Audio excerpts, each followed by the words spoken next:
All right, guys, I'm not going to lie. I am about to start crying. I had just gotten halfway through, about 30 or 45 minutes, um, with our lecture here, and literally the computer completely crashed. Um, I want to fall right out of the chair right now. Anyway, having said that, we're going to start our discussion on the history of philosophy again. And hopefully, oh man, hopefully this is not going to happen again. So let's scroll down here to where we are in the course, right? We have gone through so much. We've gone through, chronologically, we have covered a lot of ground. Um, and because of that, we've had to leave out all sorts of things. Again, I'm having to say everything that I said earlier. I want to make a brief mention of a couple of super important philosophers that we've had to glance over, or not even glance over, but just completely skip over. So I want to mention them now because historically speaking, when we talk about the history of philosophy, this topic is just so long, right? It's so vast. Um, it's so massive that we're not even discussing decades here or centuries even. Get this, guys. When we talk about the history of philosophy, we're not even talking about centuries of work. We're talking about millennia, right? We're covering not hundreds of years, but thousands of years. And so chronologically, we usually break this down into the Pre-Socratic era, right? Then we go to the ancient, right? The ancient era of philosophy. Pre-Socratics would be we just dipped our finger in that, right? That was people, the thinkers like Parmenides, Heraclitus, Zeno, right? Literally, we just dipped our finger there. Um, and then you would go into, and those would be called the Pre-Socratics. And you would go into Socrates, right? The ancient era of philosophy, which would encompass thinkers like, again, Socrates, Plato, Aristotle, Plotinus, so many of these other thinkers that we just had to briefly mention, right? That I'm hoping that you are filling in the gaps, right, with our text. It's so important to follow along in the text. And it's also, if possible, to look at the recommended readings there, right? Because as you already know, these lectures are supposed to supplement the text there. Now, usually after that period of ancient philosophy, you have the medieval period of philosophy. Hence our two thinkers here, Augustine and Aquinas, because we're going to be talking about Descartes, obviously, as the slide indicates. But I want to at least mention, in this era of philosophy that we're having to jump over just due to our time constraint, I want to at least mention Augustine and Aquinas, right? Now, I want you to know that I'm not skipping over this era of philosophy and these particular philosophers just because I don't like them or I don't think they're influential. Um, in complete contradiction to that, I would be considered something like a Thomist, which is a philosopher or a one who's inclined that enjoys philosophy that leans towards the position of Thomas Aquinas, hence Thomistic philosopher. Now, Aquinas is heavily indebted to Aristotle, right? Specifically, Aristotle's metaphysic, his epistemological approach, even though technically speaking, Aquinas and Aristotle don't have an epistemology. They start with metaphysics, right? This is where modern philosophy breaks with that. Modern philosophy tries to start with epistemology. Common sense philosophy or Aristotelian and Thomistic type philosophy would have started with what would be called metaphysics. You just start with reality and then you work backwards. How do we know what we do know? Epistemology is how do we even know it all, right? And my argument there would be that if you start with epistemology, you're just going to go completely off the rails because you just can't get out of your head. And we're going to see that in regards to this rationalistic approach of Descartes, right, in a few moments.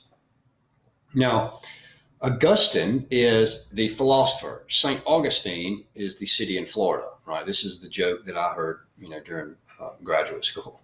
You say tomato, I say tomato. You say potato, I say potato. You say Augustine, I say Augustine, right? Another just bad joke that we can toss in there with you say this, I say that kind of thing. By the way, another good one I think we should start using is you say Caribbean, I say Caribbean. Have you ever actually thought about that before? Which one is it? Is it the Caribbean or is it the Caribbean? Right. Anyway, there's another terrible joke for you.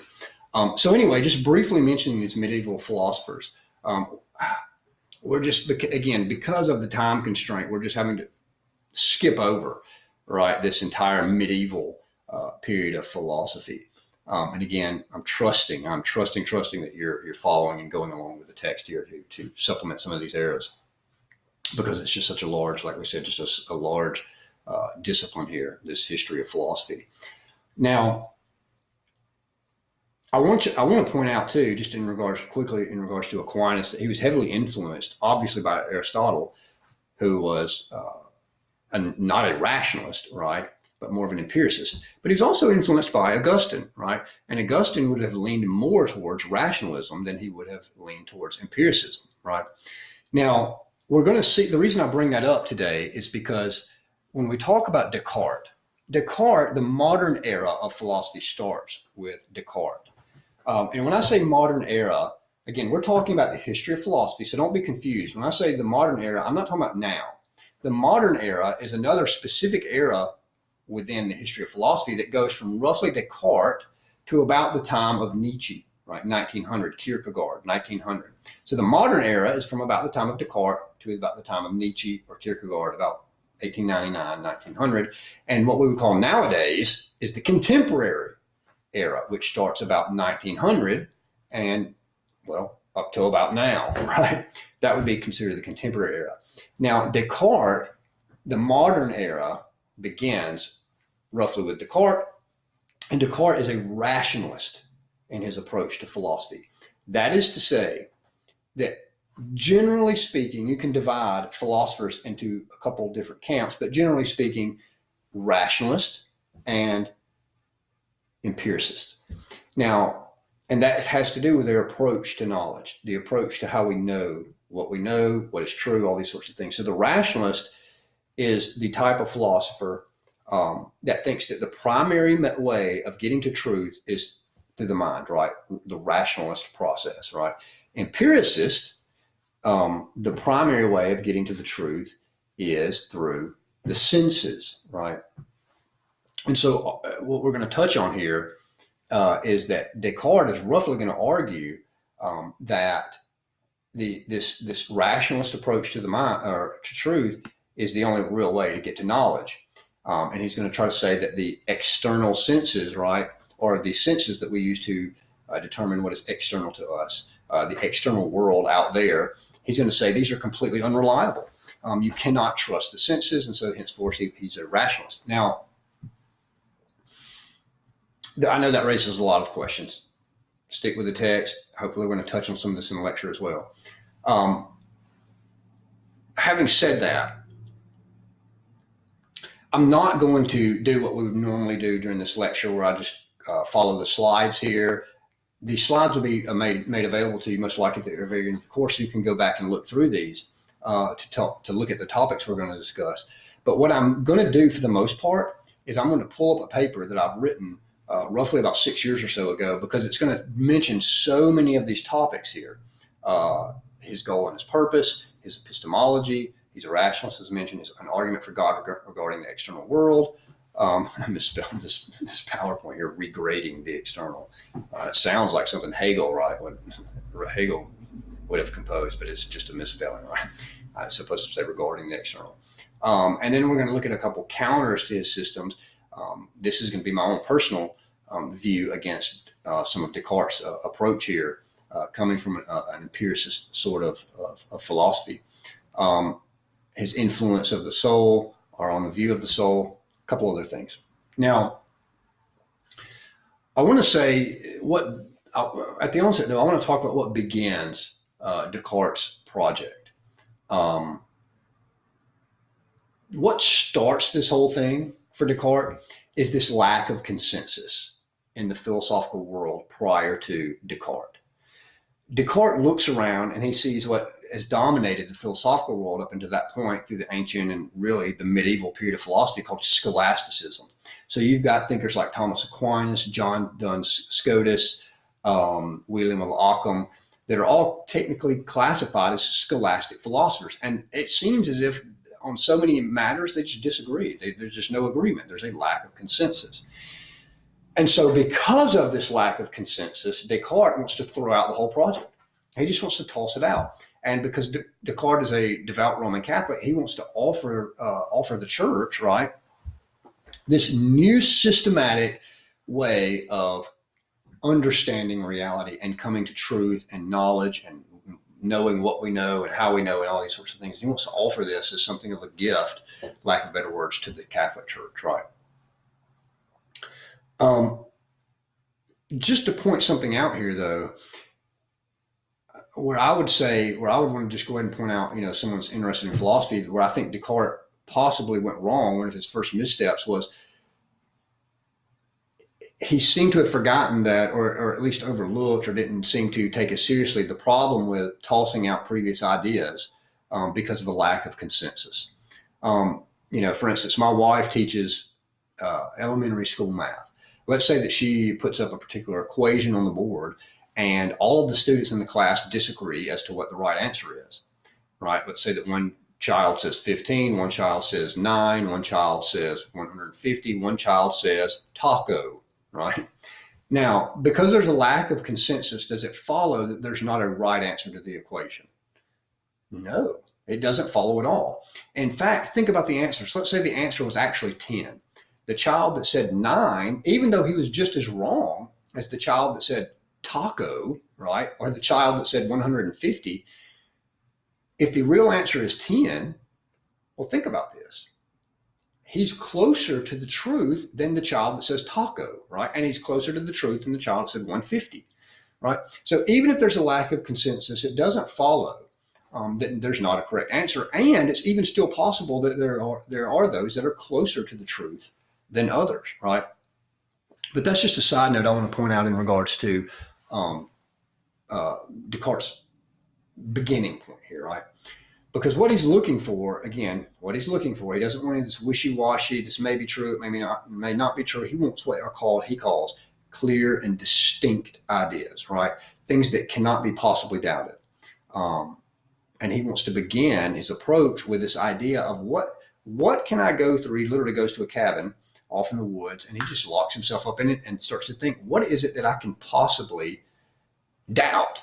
Well, of course, he pretty much thinks of everything. I can doubt that I have an arm, right? Because I technically could have lost this arm in a war, and I'm just dreaming right now that I have an arm again, right? I could doubt that I'm dreaming.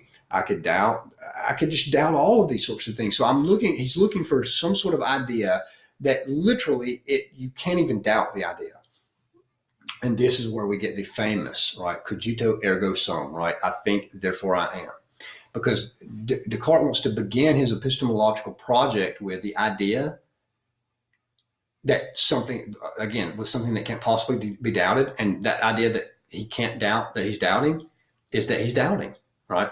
So the cogito ergo sum it means I think, therefore I am. What that doesn't mean is I have all these grand ideas and I want to be a author when I grow up, and I'm thinking, and so I am this flourishing person.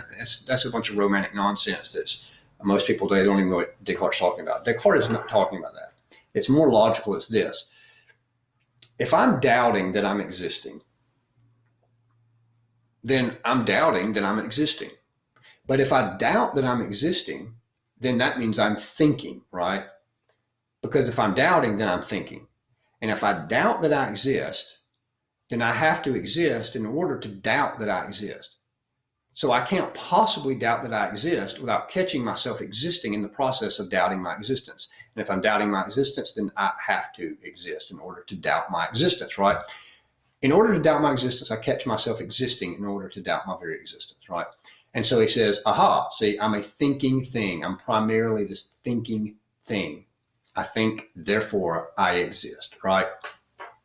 This is the cogito ergo sum, right? This is where Descartes begins his epistemological and philosophical project, this clear and distinct idea that he actually does exist. Now, notice he believes that can't possibly be doubted without creating some sort of inherent contradiction right at the onset, right? But he says he can doubt that his hand is there, right? Examples from earlier. I can doubt that I'm looking at a pen right now, right? I could be on drugs or dreaming or whatever else, and there really not be a pen here. So notice that he again, noting this rationalist approach to philosophy, to truth, he doesn't say that I know with certainty that I have a body, that I know with certainty that there is a pen or whatever else I'm looking at, that there's an external world.